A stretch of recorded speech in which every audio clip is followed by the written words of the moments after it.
Guys, iba-vlog ko lang ngayon yung bahay ko na nakukuha dito sa UK. Kasi napakamahal.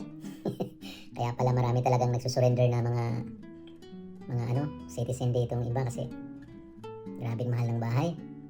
Pinakamahina na yung 550,000 pesos sa atin. Ito nga yung bahay ko 550,000 pesos per month. And then bukod pa sa ilaw, bukod pa sa heater. Kaya mabigat. Kaya konting-konti na lang matitira sa sahod mo. Kaya ipapakita ko lang sa inyo kung ano tong klaseng lang yung bang 50,000 pesos for 700 pounds per month. Bukod pa yung heating, bukod pa yung kaya sana guys, panoorin naman ninyo. Subscribe, Daddy Pete Mabait na Pugi YouTube channel para namang matulungan ninyo ako sa channel ko at post notification bell para updated kayo sa mga bago kong video. Thank you guys. Huwag niyong kalimutan, Daddy Pete Mabait na Pugi. Yung bahay.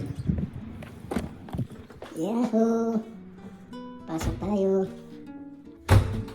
Okay guys, pasok na tayo sa munting bahay. Masarap. Living room. Yan, living room. Yan. Yan yung laki niya.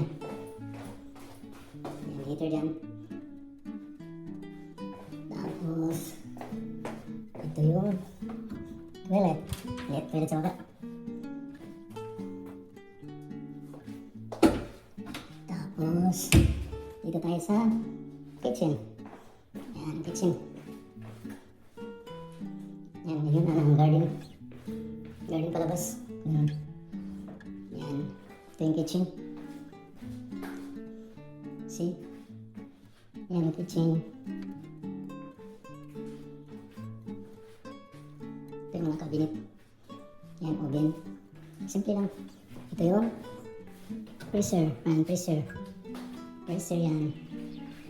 Yan. And then, up tayo sa second floor. Yan, second floor yan. Yan, second floor. Ito yung toilet ng second floor, bathroom. Oh, nice. May toilet ng second floor.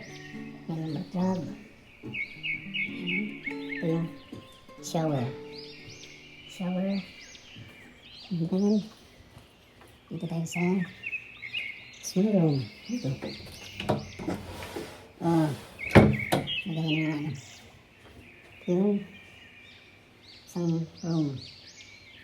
Yan. Yan, kalaki. Tapos, ito yung isang bedroom. Itong room ulit.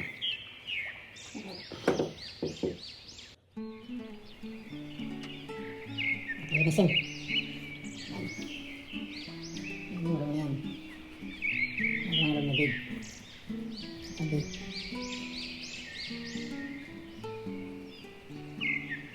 Yan yung room na yan. Ito yung maliit na room.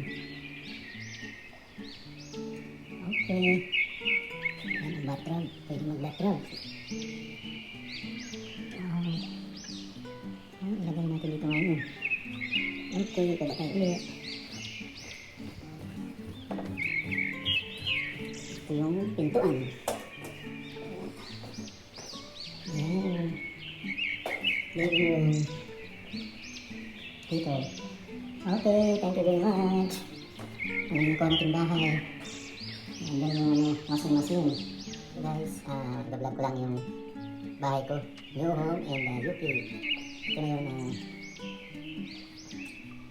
Ito na, nakita ko yung mga bago nabili na sofa.